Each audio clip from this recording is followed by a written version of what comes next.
Bueno, es el momento de revisar la actualidad internacional. Florencia Vial está con nosotros hasta ahora. Hola, Flo. ¿Cómo estás, José Luis? Muy buenas tardes. Buenas tardes. Quedan 2 minutos. Buenas tardes, igual. Sí, buenas tardes hasta ahora. Y muy buenas tardes a todos ustedes en sus casas. Y comenzamos revisando lo que ocurre a esta hora en Estados Unidos, luego que el presidente de ese país, Donald Trump, y el recién electo mandatario Joe Biden hicieron campaña en el estado de Georgia horas antes de la crucial segunda vuelta electoral para elegir a los 2 últimos miembros del Senado de Estados Unidos. ¿Qué está en juego? Bueno, está en juego 2 escaños en ese estado que van a hacer inclinar finalmente la balanza hacia el Partido Republicano o el Partido Demócrata. En definitiva, se va a conocer quién tendrá el control de la Cámara Alta, es decir, del Senado del país. Por su parte, Trump viajó a la ciudad de Dalton, que es un enclave especialmente importante para avivar el voto republicano, y desde ese lugar le habló a sus seguidores, donde volvió a repetir de que no hay forma de que perdiera las elecciones en el estado de Georgia. Además, insistió en que se trató de unas elecciones fraudulentas, una declaración que ya ha realizado en distintas ocasiones y que seguirá luchando por poder esclarecer esta situación. Mientras que desde un autocine desde Atlanta, y lo vemos en las imágenes, Biden aseguró que todo el país tiene los ojos puestos en Georgia porque tiene en sus manos la posibilidad de ayudarle a implementar su agenda progresista. De hecho, señaló que esta elección puede trazar el curso no solo para los próximos 4 años, sino que para la próxima generación. Bien, y ahora nos vamos a Reino Unido, luego que ahí lo vemos en las imágenes. El primer ministro británico, Boris Johnson, anunció un llamativo nuevo confinamiento nacional para Inglaterra debido al rápido avance que ha experimentado en todo Reino Unido el COVID-19 e incluso con la nueva variante. En un mensaje a la nación llamó a todos los ciudadanos a quedarse en sus casas, ya que indicó existe el riesgo del colapso de los servicios de salud de los hospitales ante el nuevo aumento de los contagios. Por otro lado, las hospitalizaciones han crecido en casi 1/3 desde la semana pasada y superan las 27.000 personas y de hecho durante los últimos días se rompieron en forma sucesiva lamentables récords de contagios que superaron los 80.000 contagios el 29 de diciembre, por ejemplo, y las muertes han aumentado un 20% desde la semana pasada. Y acá, José Luis, hay que recordar que este es el tercer cierre nacional decretado en Reino Unido en el contexto de la pandemia y que estará vigente desde este miércoles hasta mediados del mes de febrero, es decir, 1 mes y medio. Un anuncio que se produce obviamente el mismo día en que comenzaron las vacunaciones con la fórmula de Oxford y AstraZeneca, que es la segunda que se aplica en ese país junto a la vacuna estadounidense de Pfizer, que trabaja junto a BioNTech. Bien, y ahora nos vamos a Venezuela, donde, José Luis, se registran horas de alta tensión porque este martes el chavismo toma el control de la Asamblea Nacional tras las elecciones del pasado 6 de diciembre, en las que se impuso casi sin competencia. En definitiva, se instala un nuevo parlamento dominado por el chavismo que tendrá 256 de los 277 escaños tras la negativa de la oposición de participar en las elecciones legislativas que ellos calificaron como de fraude. Razón por la que el pasado 26 de diciembre, en una sesión virtual, la Asamblea Nacional aprobó un documento que avala una continuidad administrativa con Juan Guaidó al frente hasta que se realicen, como ellos dijeron, elecciones presidenciales y parlamentarias libres y transparentes este 2021. El tema es que, según una alerta lanzada por el Centro de Comunicación Nacional, fuerzas gubernamentales han estado rodeando durante toda esta mañana la casa de Juan Guaidó en la ciudad de Caracas, presidente encargado de Venezuela, horas antes de esta importante doble sesión parlamentaria. Y de hecho queremos analizar este incierto futuro de la derecha venezolana con Paz Milet, académica del Instituto de Estudios Internacionales de la Universidad de Chile. ¿Cómo estás, Paz? Muy buenas tardes y muchas gracias por esta entrevista con Mega Noticias Alerta. Hola, Paz.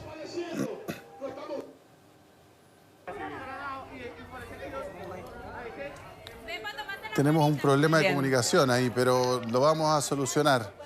Con Paz Milet queremos analizar cuál es la situación de ahora de la oposición en Venezuela, ya que efectivamente el chavismo está haciendo valer lo que fueron las últimas elecciones y en definitiva va a tomar el control. Juan Guaidó va a dejar de ser el presidente encargado, por decirlo de alguna manera, aunque seguramente va a seguir liderando la Asamblea como está, por considerar que las elecciones fueron fraudulentas, pero evidentemente hay muchas preguntas sin respuestas y por eso estamos en comunicación contigo, Paz.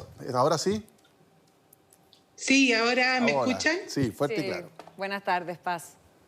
A ver, Paz, estamos Buenas acá con tardes. José Luis y te queríamos preguntar si es que finalmente Juan Guaidó en esta jornada se está jugando las últimas cartas ante, obviamente, la falta de resultados concretos durante ya 2 años, ¿o no?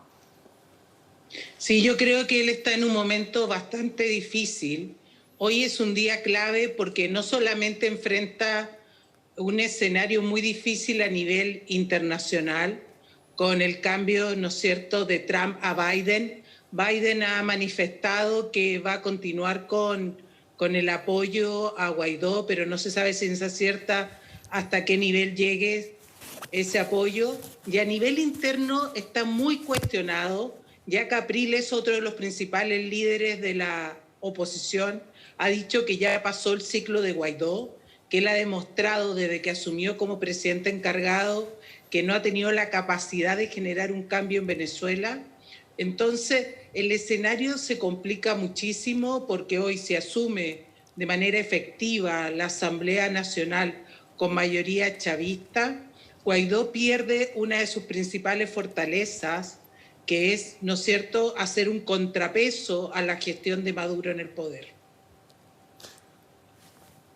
Claro, porque también, Paz, ¿qué significa finalmente en concreto, más allá también como símbolo, obviamente, como que pierde ser el líder de la Asamblea Nacional, pero además para el país, para esta cruzada que llevaba liderando desde hace 2 años? ¿Por qué le ha costado tanto esta cruzada finalmente? Bueno, la verdad yo creo que aquí hay varios temas. La misma capacidad de Guaidó y la estrategia que él ha generado, porque si vemos los hechos que él ha suscitado han sido, ¿no es cierto?, sin éxito y han sido vistos muy negativamente interna y externamente. Primero, lo de Cúcuta, que fracasó rotundamente. Después, la movilización que sacó de la detención domiciliaria al Leopoldo López, que fracasó solo en unas horas. Y después toda la vinculación que se ha hecho Guaidó con un grupo de mercenarios que trató de, ¿no es cierto?, detener a algunos de los principales líderes chavistas y que entraron por mar a Venezuela. Él, además, durante este tiempo ha logrado el apoyo de más de 50 países, pero no ha logrado que eso se materialice en hechos mucho más concretos hacia una presión que permita la salida de Maduro del poder. Y por otro lado, ¿no es cierto?, hay una oposición totalmente dividida que nuevamente el 6 de diciembre optó por la estrategia de no presentarse a elecciones, pensando que eso iba a quitar un respaldo a Maduro en la posibilidad de generar una Asamblea Nacional. No lo lograron. Entonces hay 2 escenarios, una debilidad de Guaidó, pero también una oposición que durante todo este tiempo no ha logrado generar una opción unificadora y no ha generado el recambio. Y también uno ve, Paz, que hay un contrapeso internacional también que juega y que es relevante, porque, a ver, Maduro maneja la billetera fiscal, Maduro podrá tener muchos problemas económicos, pero sigue teniendo la chequera, tiene las Fuerzas Armadas, ahora tiene la Asamblea Constituyente, ahora tiene la Asamblea Nacional, ya como va a consolidar todo el poder. Pero uno podría pensar que el peso internacional podría hacer algo de mella, más allá de los bloqueos, más allá de las sanciones, o que sea declarado, qué sé yo, narcotraficante internacional, qué sé yo, pues como fue declarado por Estados Unidos Nicolás Maduro. Pero el contrapeso chino y el contrapeso ruso parece que le pone freno a cualquier intento y desde adentro no se soluciona. Desde adentro no hay cómo, no hay caminos ya. Entonces, esto parece un zapato chino que no tiene por dónde salir, ¿no? Sí, y la verdad es que además a los factores que tú haces referencia, ¿no es cierto?, también hay que agregar el agravamiento de la crisis humanitaria, porque además estamos en un pleno periodo de pandemia en que hay más de 5 millones de migrantes venezolanos que han salido de Venezuela, pero que hoy están tratando de retornar a esta.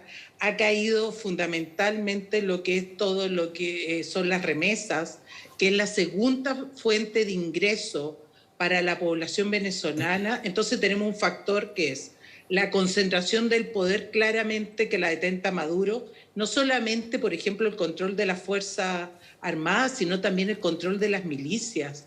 Hoy un alto nivel de posesión de armas dentro de la ciudadanía venezolana. Después el control económico, el apoyo de Rusia y de China y el agravamiento de la crisis humanitaria. Entonces tenemos un escenario mucho más complicado que cuando, ¿no es cierto?, se da la señal desde la comunidad internacional de validar un Juan Guaidó como presidente encargado.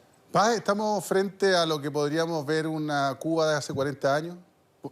Digamos, en el control absoluto del poder y de su propio destino, más allá que a uno le pueda gustar o no. Sí, pero hay otros factores que sin duda hay que agregar. Hay un descontento y un desgaste interno. Yo creo que Maduro no tiene la validación interna que se tenía en Cuba hace 40 años. Si hoy uno habla de nivel de popularidad interna, es mayor lo de Guaidó que lo de Maduro. Y hay otros componentes también que es importante considerar. Hay los contrapesos o los socios que tiene hoy Guaidó, lo ven como mucho más debilitado a él, ¿no es cierto? Yeah. Pero también los socios de Maduro ven complicado esta mantención en el poder. Claro, tiene un apoyo a nivel internacional de dos socios muy importantes como Rusia y China, pero no hay que olvidar que el escenario interno le ha cambiado sustantivamente y ya no tiene el mismo respaldo, la misma lógica política de hace solo unos años, ¿no es cierto? A través del ALBA, por ejemplo, claro, ya no existe ese escenario. Claro, Paz, y bueno, tú mencionabas obviamente que Juan Guaidó es un líder que cuenta o que contaba con el apoyo de al menos 50 países, obviamente, pero claramente esa figura ha cambiado durante los últimos meses considerando los nuevos gobiernos que se han formado justamente en la región latinoamericana, por ejemplo, Argentina, por ejemplo, Perú. Entonces, ¿Juan Guaidó ha perdido también un apoyo a nivel regional, a nivel latinoamericano? Sí, sin duda. La región está muy fragmentada y, por ejemplo, todo lo que se ha generado a través del Grupo de Lima. No hay que olvidar que hay muchos países que cuestionan la reacción que, por ejemplo, se tuvo respecto a Cúcuta y todas las acciones que ha ido desarrollando Guaidó a partir de eso. No hay que olvidar que ahora está un AMLO en México que cuestiona mucho el principio de intervención en otros países, retornó a Bolivia el MAS. Entonces, también se le cambió el escenario de Guaidó internamente, pero no solo internamente, sino a nivel internacional. Y yo quiero llamar la atención respecto a dos temas. Lo que ocurre en la Unión Europea, que hay mucho más preocupación, por ejemplo, por la situación de la crisis de los migrantes venezolanos, y ese es el foco más allá de un tránsito político. Y lo que ocurrió en Estados Unidos, en la última cuenta pública, Trump, ¿no es cierto?, lo tenía como invitado a Guaidó, hizo referencia a él, pero después se dieron a conocer una serie de declaraciones del propio Trump donde cuestionaba la capacidad de Guaidó. Una situación claro, sin duda compleja, digamos. Sin duda compleja, y de hecho a esta hora obviamente los parlamentarios del chavismo están justamente juramentando en ese recinto. Una procesión que se ha alargado, José Luis y Paz, desde hace varias horas. Se comenzaron, traían, a ver si podemos revisar esas imágenes en vivo, que justamente ellos traían fotos de Hugo Chávez, también de Nicolás Maduro, y obviamente para iniciar esta ceremonia donde va a asumir Jorge Rodríguez como el nuevo presidente de la Asamblea Nacional de Venezuela. Muchas gracias, Paz Milete, por esta interesante conversación. Gracias, Paz. Gracias a usted. Que estén bien.